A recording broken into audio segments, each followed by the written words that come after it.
Bonjour et bienvenue dans 15 minutes pour parler d'Europe.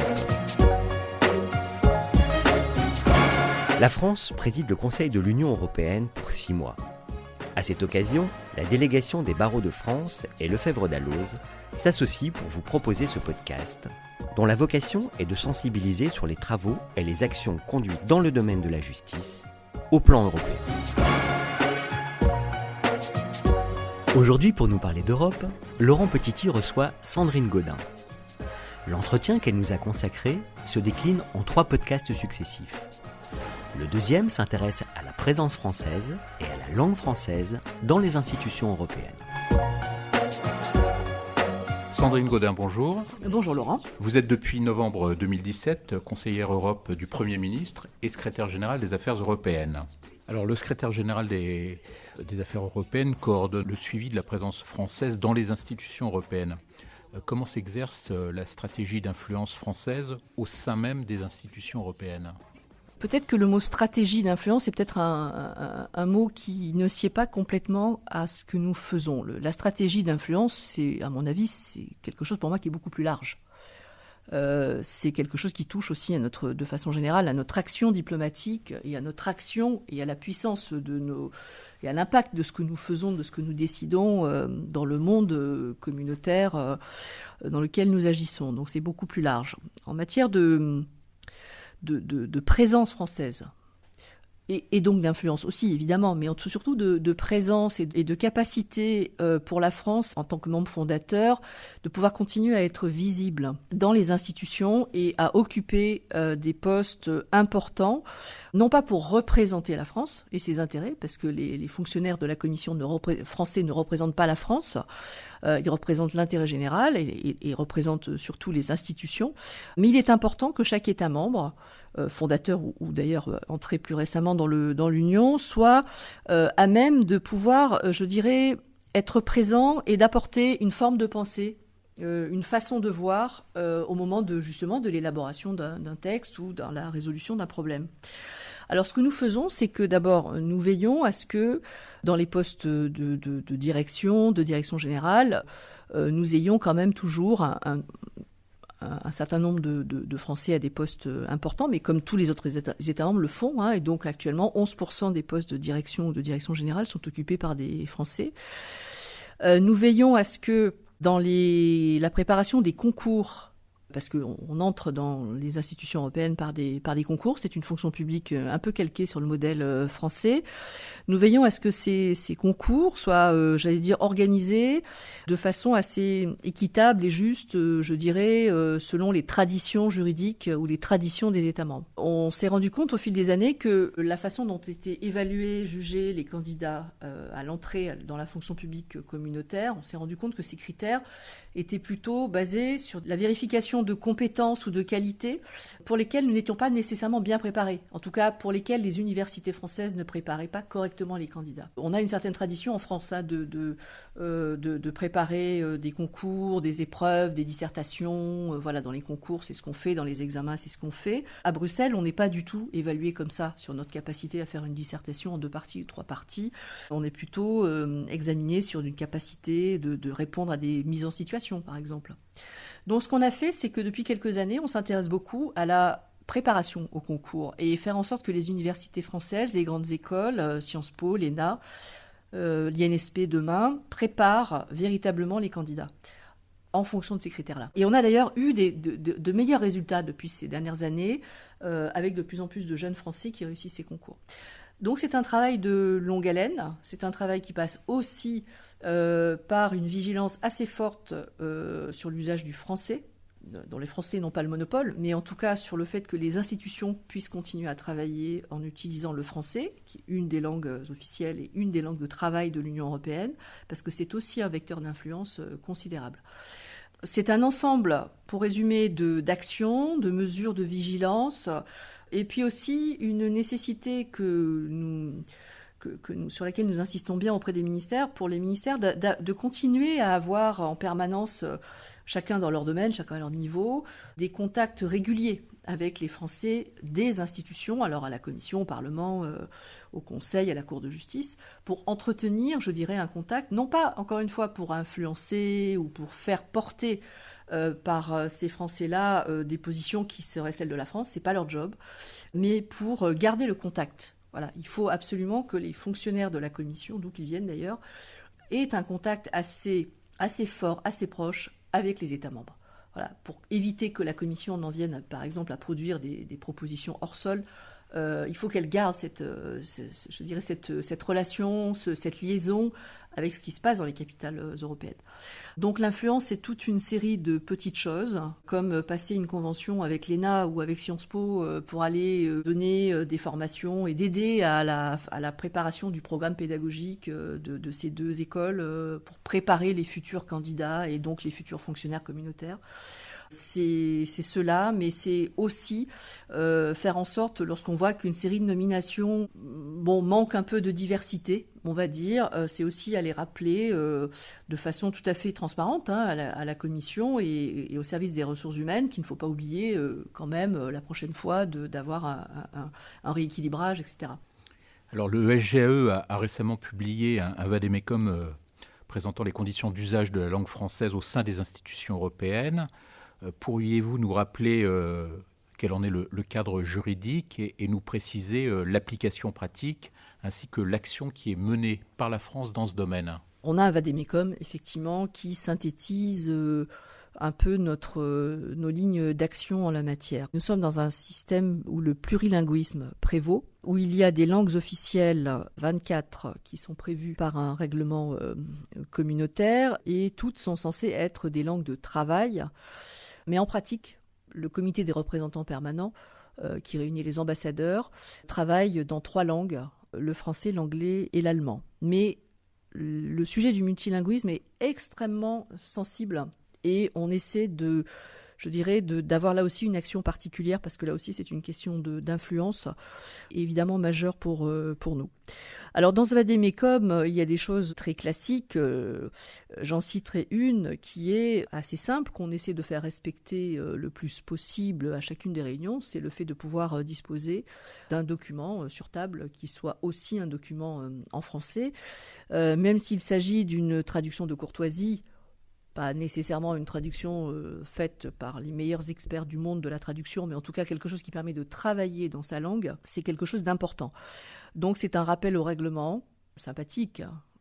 Si c'est une fois parce que en urgence la réunion a été convoquée et qu'il n'y a pas de document en français parce qu'on est sur un sujet de crise, on peut peut-être accepter. S'il s'agit de pratiques récurrentes, on ne peut pas l'accepter. Donc cela nécessite évidemment de la vigilance et de ne pas relâcher cet effort parce que, pour être tout à fait clair, dans les couloirs, on ne parle pas toujours français. Avec les élargissements successifs de l'Union européenne, on a été amené de moins en moins à parler français dans les couloirs ou à la cafétéria ou dans les ascenseurs. Lorsqu'on était dans une Europe à 6, on avait encore, 5 autres États membres avec nous qui avaient des capacités de pouvoir parler notre langue parce que le français était encore à cette époque la langue de la diplomatie et donc dans bien des chancelleries européennes, notamment des fondateurs, on avait des diplomates parfaitement francophones. Aujourd'hui, les champs d'action de l'Union européenne se sont élargis, évidemment, au fur et à mesure des traités. Il y a toujours une tradition diplomatique très forte dans beaucoup d'États membres où les diplomates parlent plusieurs langues sans aucune difficulté, mais on a de plus en plus d'experts qui travaillent dans leur domaine et qui ne maîtrisent pas nécessairement beaucoup de langues. Donc les domaines se sont élargis, les réunions se sont multipliées, les capacités de traduction, d'interprétation se sont déployées aussi largement. Ça continue à être un coût très important pour les institutions européennes. Et donc on a, cette nécessité d'être, aussi réaliste par rapport à ça. C'est-à-dire que moi j'estime qu'on doit être assez strict sur le respect du règlement intérieur pour les réunions officielles, parce qu'on doit travailler dans sa langue sur les sujets importants pour des raisons évidentes de compréhension et de pouvoir du coup défendre au mieux ses intérêts.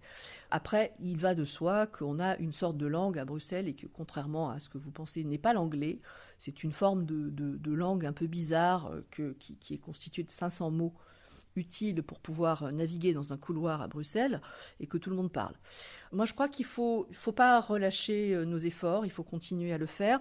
Pendant la présidence française, évidemment, c'est un objectif pour nous essentiel, c'est de pouvoir mettre sur table dans les langues de travail tous les documents que nous produisons, et notamment en français, évidemment, par définition.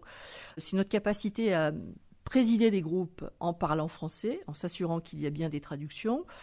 Dans le cadre du SGAE, nous finançons en fait une partie des frais d'interprétation pour les discussions, les négociations pour lesquelles le régime est optionnel, c'est-à-dire que la plupart des réunions font l'objet d'une interprétation financée par le Conseil, la Commission, le Parlement, selon. Et puis il y a une catégorie d'autres réunions plus techniques pour lesquelles il n'y a que l'anglais. Pour ces réunions-là, nous avons, nous, au SGAE, un budget qui peut être sollicité, mobilisé par les ministères lorsqu'il s'agit de financer l'interprétation en français pour permettre à l'expert de pouvoir travailler dans sa langue maternelle. Donc on a un budget pour ça et on a à cœur, je dirais, de l'utiliser. Enfin, dans le souci de la bonne gestion des finances publiques, mais en tout cas, on l'utilise. Donc c'est un combat qui n'est pas facile, hein. La facilité peut nous gagner, non pas la paresse, mais en tout cas la facilité qui serait de dire oui, ça serait tellement plus simple, on ferait énormément d'économies. C'est vrai qu'on ferait énormément d'économies. On perdrait une richesse, une subtilité dans les discussions qui manquerait beaucoup au moment de la formation de la norme qu'on est tous en train de fabriquer et qu'ensuite on doit transposer. Et donc quand il s'agit de transposer, là, si la norme a été faite avec un cadre mental qui n'est pas le nôtre et avec une mauvaise compréhension de ce qui a été décidé, ça peut être vraiment très, très catastrophique. Donc, le multilinguisme, ça fait partie vraiment, avec la recherche du maintien de l'influence française et de la présence française dans les institutions, fait partie vraiment de deux grands axes, deux politiques que nous menons ici avec pas mal d'énergie. Et donc, ce document que vous appelez Vadémécum, effectivement, on rappelle un peu tout ce qu'on doit faire ou ne pas faire pour éviter de tomber dans la facilité qui est de parler ce sabir improbable que nous parlons quand même tous, malheureusement. Comment s'opèrent vos contacts avec les députés européens français et quels en sont les objectifs ? Alors, nous avons au SGAE un bureau qui est en charge des relations avec les parlements, le Parlement national, Assemblée nationale et Sénat, et le Parlement européen.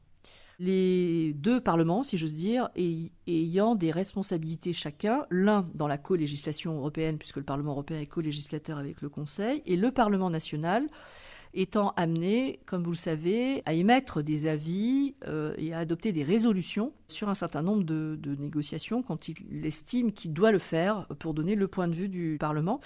Et d'ailleurs, tant que les textes qui sont en négociation font l'objet d'une réserve parlementaire, parce qu'ils ont été soumis à l'Assemblée nationale ou au Sénat, on ne peut pas continuer la négociation. J'insiste là-dessus parce que c'est pas toujours très connu, en fait, cette partie-là de notre activité et cette partie-là de la négociation communautaire, à savoir l'implication des parlements nationaux et notamment du Parlement français.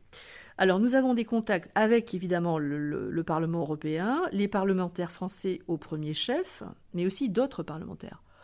Parce que lorsqu'il y a un trilogue à mener dans une négociation en co-législation, en co-décision avec le Parlement, nous devons rencontrer et faire passer nos positions, nos idées aux rapporteurs. Les rapporteurs ne sont pas toujours français. Donc vis-à-vis des Français, ce que nous faisons, c'est que nous les informons sur une base assez régulière des positions qui sont prises par le gouvernement dans les négociations, de façon à ce qu'ils soient au courant de ce qui se passe au Conseil et des positions qui sont portées par le gouvernement français. Ça ne les engage pas, évidemment. Ils ne sont pas obligés de les suivre, ils en font strictement ce qu'ils veulent. Nous les envoyons à tous les parlementaires, 79 parlementaires français. Soit ils ne les regardent pas, soit ils les lisent, soit ils décident eux aussi de prendre à bord nos commentaires, nos observations par rapport, encore une fois, à une négociation en cours ou à un débat. Nous avons aussi des contacts avec eux à leur demande, lorsqu'ils ont été nommés rapporteurs, par exemple, aux rapporteurs fictifs, et lorsqu'ils ont besoin de connaître un petit peu mieux notre position, on les reçoit ici ou à la représentation permanente à Bruxelles et on leur explique un certain nombre de choses, enfin on décortique avec eux le texte. Donc des notes d'information, des contacts réguliers, on les reçoit aussi à leur demande lorsqu'ils ont préparer un rapport particulier, que c'est un rapport qui nous intéresse, qui est une priorité pour nous. On aime bien avoir un petit peu leur avis, je dirais, en direct sur le sujet. Donc c'est un travail assez considérable qui est mené par les ministères aussi, qui eux travaillent plus précisément avec la commission, je dirais, sectorielle qui les concerne. Et puis nous, on fait plus le travail plus global d'accompagnement. Quand ils arrivent dans leurs fonctions, comme ça a été le cas encore en 2019, on les reçoit, on leur explique pas mal de choses sur le fonctionnement du Parlement européen. Enfin, on a une mission un peu pédagogique aussi, parce que pour la plupart, pour certains, c'était le cas en 2019, ils n'ont pas été réélus, donc ils ont été élus pour la première fois. Ils ne connaissent pas nécessairement l'univers du Parlement européen, même s'ils ont fait une campagne, ils étaient fort motivés pour y arriver. Et donc, par exemple, en 2019, on a fait des tables rondes extrêmement intéressantes avec des anciens députés européens qui sont toujours très désireux de faire connaître un peu comment ils ont travaillé, ce qu'ils ont fait, etc.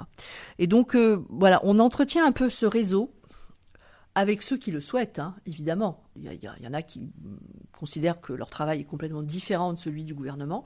Et puis il y en a qui, au contraire, le recherchent, ce contact avec nous.